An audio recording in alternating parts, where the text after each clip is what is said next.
Hello friends, BP pre semester Hindi paper 2 का हम लोग लघु उत्तरीय प्रश्न पढ़ने वाले हैं। क्वेश्चन नंबर 5, भारतीय युग में राष्ट्रीयता की दो धाराएं थी, देश प्रेम व राजभक्ति, स्पष्ट कीजिए। हिंदी साहित्य के इतिहास में आधुनिक काल के प्रथम चरण को भारतीय युग नाम से जाना जाता है। हिंदी साहित्य के इतिहास में आधुनिक काल के प्रथम चरण को भारतीय युग के नाम से जाना जाता है। भारतेंदु हरिश्चंद्र को हिंदी साहित्य के आधुनिक युग के प्रतिनिधि कवि या लेखक के रूप में प्रतिष्ठा प्राप्त है। वे साहित्यकारों के नेतृत्वकर्ता, समाज को दिशा देने वाले सुधारवादी विचारक, भारत के प्रति भक्तिभाव जगाने और जनमानस को स्वतंत्रता के प्रति उत्साहित करने वाले नायक के रूप में देखे जाते हैं। हिंदी साहित्य के इतिहास में आधुनिक काल के प्रथम चरण को भारतीय युग के नाम से जाना जाता है। भारतेंदु हरिश्चंद्र को हिंदी साहित्य के आधुनिक युग के प्रतिनिधि कवि या लेखक के रूप में प्रतिष्ठा प्राप्त है। वे साहित्यकारों के नेतृत्वकर्ता, समाज को दिशा देने वाले सुधारवादी विचारक, भारत के प्रति कवि भक्ति भाव जगाने और जनमानस को स्वतंत्रता के प्रति उत्साहित करने वाले नायक के रूप में देखे जाते हैं। भारतेंदु युग 1868 से 1902 आधुनिकता का प्रवेश द्वार माना जाता है। 1868 से 1902 आधुनिकता का प्रवेश द्वार माना जाता है। डॉक्टर नगेंद्र ने भारतेंदु युग को पुनर्जागरण काल की संज्ञा दी। इसी युग की कविता में देश और जनता की भावनाओं, समस्याओं को पहली बार अभिव्यक्ति मिली। कवियों ने सांस्कृतिक गौरव का चित्र प्रस्तुत कर लोगों में आत्मविश्वास की भावना भरने का प्रयत्न किया। भारतीय युगीन राष्ट्रीयता दो धाराओं में बहती दिखाई पड़ी है, देश प्रेम और राजभक्ति। भारतीय स्वतंत्रता संग्राम के इतिहास में भारतीय युग का विशेष महत्व है। इस युग के लगभग सभी लेखकों ने देशभक्तिपूर्ण रचनाओं का सृजन किया। लेखकों ने परतंत्रता की गहरी नींद में सोए हुए भारतीयों को जगाने का काम किया तथा राष्ट्रीयता की लहर पूरे देश में फैलाई। भारतीय युग के लेखकों ने सामाजिक कुरीतियों, बाल विवाह, विधवा विवाह, जातिपात, ऊंच नीच, अंधविश्वास, निर्धनता, स्वदेश भावना, असहयोग, स्वतंत्रता आंदोलन आदि को अपने काव्य का विषय बनाकर सशक्त अभिव्यक्ति प्रदान की। इस युग के लेखकों की कृतियां देश प्रेम की भावना से परिपूर्ण है। अंग्रेजी राज सुख साज साजे सब भारी, पैधन विदेश चली जाती है अति ख्यारी।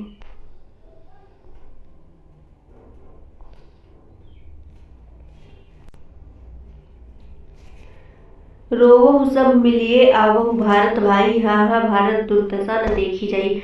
भारतीय युगीन कवियों ने भारतवासियों को संगठित होकर संघर्ष और बलिदान के लिए प्रेरित किया। भारतीय युगीन कवियों ने भारतवासियों को संगठित होकर संघर्ष और बलिदान के लिए प्रेरित किया। उज्जवल अतीत का गुणगान गाते हुए पुण्य पूर्वजों का गौरव के साथ वंदन किया। जनमानस के अंदर साहस का संचार करते हुए विजय की कामना से पर्याय गान गाए। भारतेंदु ने स्वदेशी वस्तुओं के प्रयोग करने से व्यवहार की मांग की। इनका प्रमाण हुआ प्रतिज्ञा पत्र है, जो कवि वचन सुधा में 23 मार्च 1874 को छपा था। हम लोग सर्वांतर्यामी, सब स्थल में वर्तमान, सर्वदृष्ट और नित्य सत्य परमेश्वर को साक्षी देकर यह नियम मानते हैं और लिखते हैं कि हम लोग आज के दिन से कोई विलायती कपड़ा ना पहनेंगे और जो कपड़ा पहले से मोल ले चुके हैं, आज की मिति तक हमारे पास है, उनको तो उनके जीर्ण हो जाने तक काम में लाएंगे, पर नवीन मोल लेकर किसी भांति का भी विलायती कपड़ा ना पहनेंगे। हम आशा रखते हैं कि इनको बहुत ही प्रायः सब लोग स्वीकार करेंगे और अपना नाम इस श्रेणी में होने के लिए श्रीयुत बाबू हरिश्चंद्र को अपना मनीषी प्रकाशित करेंगे और सब देश हितैषी इस उपाय के दृष्टि में अवश्य उद्योग करेंगे। भारतीय युगीन कविता सही अर्थों में भारतीय पुनर्जागरण का प्रतीक बनकर रही है। भारत के प्रति, भारतीय संस्कृति के प्रति तथा हिंदी भाषा के प्रति इन कवियों का प्रबल अनुराग दर्शनीय है। क्वेश्चन नंबर 6 है, भारतेंदु हरिश्चंद्र का संक्षिप्त जीवन परिचय। मोस्ट इंपॉर्टेंट क्वेश्चन है। भारतेंदु हरिश्चंद्र सुधी पत्रकार, कवि, नाटककार, निबंधकार एवं आलोचक आदि के रूप में प्रसिद्ध है। अपने अल्प जीवन में उन्होंने साहित्य के क्षेत्र में इतना महत्वपूर्ण कार्य किया कि उनका युग भारतेंदु युग के नाम से पुकारा जाता है। वास्तव में वे हिंदी साहित्य जगत के इंदु ही थे। आज भी हिंदी साहित्य का यह इंदु अपने दिव्य आलोक से हिंदी साहित्यालोक को दीप्तिमान कर रहा है। भारतेंदु हरिश्चंद्र का जन्म काशी में संवत 1907 सन 1850 ईस्वी में हुआ है। भारतेंदु हरिश्चंद्र का जन्म काशी में 1850 ईस्वी में हुआ है। इनके पिता का नाम गोपाल चंद्र गिरधर दास था। पारिवारिक दायित्व के बोझ के कारण ये विधिवत शिक्षा प्राप्त नहीं कर सके, तथापि इन्होंने हिंदी, बांग्ला, संस्कृत एवं मराठी भाषा का ज्ञान घर पर ही प्राप्त किया। भारतेंदु हरिश्चंद्र की माता इन्हें 5 वर्ष की उम्र में ही छोड़कर चल दी थी। तत्पश्चात इनके पिता की मृत्यु हो गई। जब इनके पिता की मृत्यु हुई, उनकी अवस्था मात्र 10 वर्ष की थी। 34 वर्ष 4 माह की अल्प अवस्था में सन 1941 सन 1885 ईस्वी में इनका निधन हो गया। भारतेंदु हरिश्चंद्र ने अपने जीवन के थोड़े से समय में जिस तरह का कार्य किया वह अनुकरणीय और आदरणीय है। उनके इसी अवदान को ध्यान में रखकर साहित्य इतिहासकारों ने उन्हें जागरण का अग्रदूत कहा। डॉक्टर राजेश्वर प्रसाद चतुर्वेदी ने भारतेंदु के महत्व को प्रतिपादित करते हुए लिखा है, इस चंद्र ने जिस दिव्य प्रकाश को प्रकीर्ण किया है। डॉक्टर राजेश्वर प्रसाद चतुर्वेदी ने भारतेंदु के महत्व को प्रतिपादित करते हुए लिखा है, इस चंद्र ने जिस दिव्य प्रकाश को प्रकीर्ण किया है